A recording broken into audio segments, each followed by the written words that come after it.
U.S. Secret Service boss resigns over Trumph shooting failures. U.S. Secret Service Director Kim Cheadle has resigned after security failures surrounding an assassination attempt on former President Donald Trump. "As your director, I take full responsibility for the security lapse," Ms. Cheadle said in a resignation letter to agency staff on Tuesday. She had faced calls from both Democrats and Republicans to step down after a contentious House committee hearing on Monday about the incident. Lawmakers became increasingly frustrated when she refused to answer questions about the shooting at Trump's campaign rally in Butler, Pennsylvania earlier this month.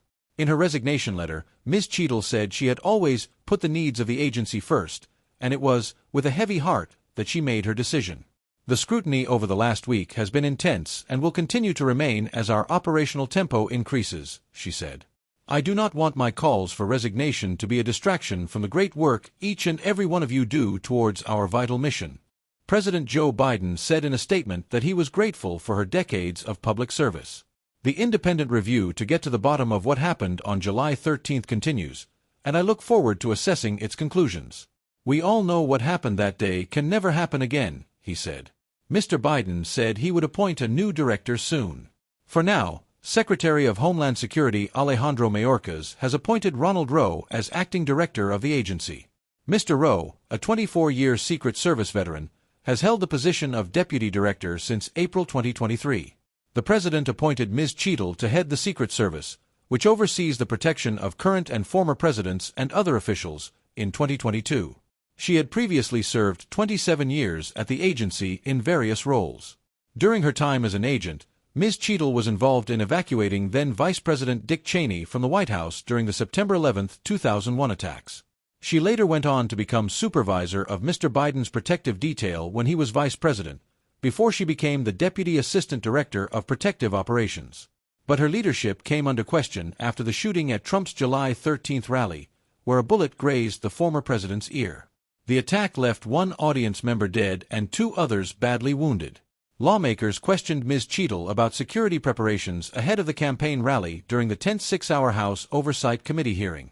Ms. Cheadle took responsibility for the security lapses, but pushed back on calls to resign. She called the shooting the most significant operational failure at the Secret Service in decades. Witnesses reported seeing a suspicious man, suspect Thomas Matthew Crooks, with a rifle on a rooftop at the rally minutes before shots were fired.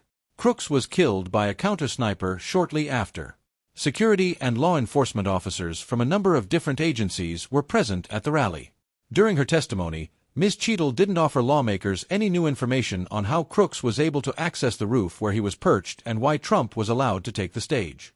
After the hearing, the leading Republican and Democrat from the committee, James Comer and Jamie Raskin, sent a letter to Ms. Cheadle that laid out their belief that she should step down. Mr. Comer said Ms. Cheadle instilled no confidence during the hearing that she can fulfill the Secret Service's protective mission. The Oversight Committee's hearing resulted in Director Cheadle's resignation, and there will be more accountability to come, he said in a statement posted on X, formerly Twitter. In a post on his social media platform on Tuesday, Trump said, "The Biden/Harris administration did not properly protect me, and I was forced to take a bullet for democracy." Republican House Speaker Mike Johnson called her resignation overdue and said he was glad she did the right thing. "Now we have to pick up the pieces. We have to rebuild the American people's faith and trust in the Secret Service," he told reporters. Teresa Wilson, an ex-Marine who attended the rally, told the BBC that she was glad Ms. Cheadle succumbed to the pressure. "I hope they still follow through with the independent investigation now that she's resigned. We want answers," she said. Thanks for watching. Please subscribe, like and share.